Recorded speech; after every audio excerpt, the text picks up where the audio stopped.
നമ്മളെല്ലാവരും ഗണപതിയുടെ മുന്നിൽ ഏത്തമിടാറുണ്ട്. എന്തിനാണ് ഗണപതിയുടെ മുമ്പിൽ ഏത്തമിടുന്നത്? എന്താണ് അതിൻ്റെ ഐതിഹ്യം എന്ന് നിങ്ങൾ എപ്പോഴെങ്കിലും ചിന്തിച്ചിട്ടുണ്ടോ? അതിൻ്റെ പിന്നിൽ മനോഹരമായ ഒരു കഥയുണ്ട്. ആ കഥ ഇങ്ങനെയാണ്. മഹാവിഷ്ണു ഒരിക്കൽ വൈകുണ്ഠത്തിൽ നിന്ന് കൈലാസത്തിൽ ശിവനെ സന്ദർശിക്കുവാനായിട്ട് വരുന്നു. അവിടെ ശിവപുത്രനായിട്ടുള്ള ഗണപതി ഭഗവാനുണ്ട്, പാർവതി ദേവിയുണ്ട്, ശിവനുണ്ട്. അങ്ങനെ ശിവനുമായിട്ട് സംസാരിച്ചിരിക്കുന്ന സമയം തൻ്റെ ആയുധമായിട്ടുള്ള സുദർശന ചക്രം താഴെ വച്ചിട്ടാണ് ശിവനുമായിട്ട് മഹാവിഷ്ണു സംസാരിക്കുന്നത്. കുറച്ച് കഴിഞ്ഞ് പോകാൻ നേരത്ത് അത് നോക്കുമ്പോൾ മഹാവിഷ്ണുവിൻ്റെ ആയുധമായ സുദർശന ചക്രം കാണുവാനില്ല. അതാണ് ഇതിൻ്റെ പിന്നിലുള്ള ഒരു ഐതിഹ്യ കഥ. മാന്യ പ്രേക്ഷകർക്ക് ശാക്തേയ മാന്ത്രിക പീഠത്തിൻ്റെ പുതിയൊരു വീഡിയോയിലേക്ക് ഹാർദമായ സ്വാഗതം. നമ്മൾ പറഞ്ഞു വന്ന കഥ ഇതാണ്. എന്തുകൊണ്ടാണ് നമ്മൾ ഗണപതിയുടെ മുമ്പിൽ ഏത്തമിടുന്നത് എന്നാണ്. അങ്ങനെ ഞാൻ പറഞ്ഞതുപോലെ പോകാൻ നേരം സുദർശന ചക്രം കാണാതാകുകയും ആ സുദർശന ചക്രം എവിടെ പോയി എന്ന് അന്വേഷിക്കുന്ന സമയത്ത് ഒരിടത്തും തന്നെ കാണാനായിട്ടില്ല. അങ്ങനെ മഹാവിഷ്ണു തൻ്റെ ധ്യാനത്തിലൂടെ അതിനെ പരിശോധിച്ച സമയത്ത് കാണാൻ സാധിച്ചത് സുദർശന ചക്രം അങ്ങനെ ഇരിക്കുന്നത് ഗണപതി ഭഗവാന്റെ വയറിലാണ്. ഗണപതി ഭഗവാന്റെ വയറിൽ സുദർശന ചക്രം അങ്ങനെ തീജ്വാല പോലെ കിടക്കുകയാണ്.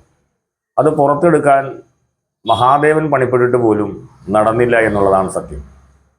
അങ്ങനെ ഇരിക്കുന്ന സമയത്ത് സകല അടവുകളും ഗണപതിയുടെ മുമ്പിൽ പരാജയപ്പെട്ടപ്പോൾ മഹാവിഷ്ണു തൻ്റെ 4 കൈകളൊക്കെയുള്ള രൂപം വെച്ചിട്ട് അതിൽ 2 കൈകൾ പിണച്ച് തൻ്റെ ചെവിയിൽ പിടിച്ചുകൊണ്ട് 2 കാലുകൾ പിണച്ചു വെച്ച് നിന്നുകൊണ്ട് സമസ്താപരാധം പൊറുക്കണേ എന്ന രീതിയിൽ ഏത്തമിട്ടു.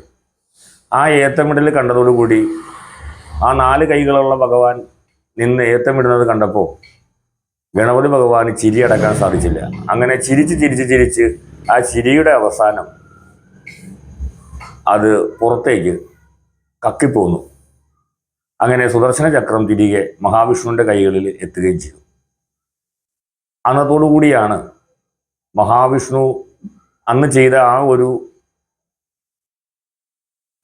കാര്യമാണ്, അതായത് മഹാവിഷ്ണു അന്ന് ചെയ്ത ആ അഭിവാദ്യമാണ് പിന്നീട് നമ്മളെല്ലാം ഏറ്റെടുത്ത് ഗണപതി ഭഗവാനെ ഏത്തമിടുന്ന ഒരു സങ്കല്പം ഉണ്ടായിരുന്നു. അതുപോലെ തന്നെ ഗണപതിക്ക് അതിനുശേഷമാണ് കറുക ഏറ്റവും പ്രിയങ്കരമായത്.